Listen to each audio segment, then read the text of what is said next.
Magandang araw po. Ito pa, ay tip ko sa inyo. Kahit saan tayo pumunta at may makita tayong dahon ng sambong. Yan. Yan. Lagyan natin na ilalaga natin ito. Dahon ng sambong, pagka tayo ay may high blood, no? Panlinis to ng dugo. Yung nilaga ito. At ito ay kuha natin ng 5 basong tubig. Lagyan natin ito sa ganito karami, oh. Yan. Tapos haluan natin ng dahon ng kalamansi. Ito. Dahon ng kalamansi. Mabisa ang dahon ng kalamansi. Tapos pagkakuha ng kalamansi, kasi ito maasim ito eh. Ito pa. Dahon ng talbos ng guyabano. Guyabano. Yan. Napakabisa po ito sa ating pagka high blood ang isang tao.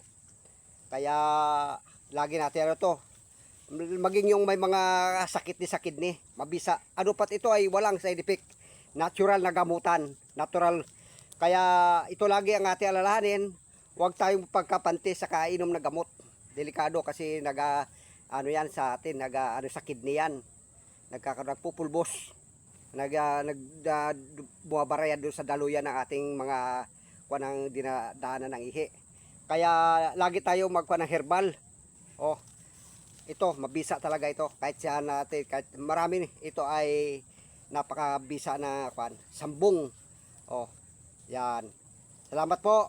At sana nakatulong itong video ito doon sa mga may mga high blood, para sa araw-araw, kasi ang pagdadyan tayo sa syudad, halos mamantika yung ating kinakain. Kaya ito ang panlinis naman, yung tubig na nilaga nito. Ito, ugaliin po natin, maging sa ating pagka may ubot sipon tayo, ganun din. Lalo na kung haluan din natin ang dahon ng talbos ng bayabas. Dahil yan ay mabisa din po yan. Salamat po sa panonood na aking video, at sana'y nakatulong sa ating lahat. Salamat po.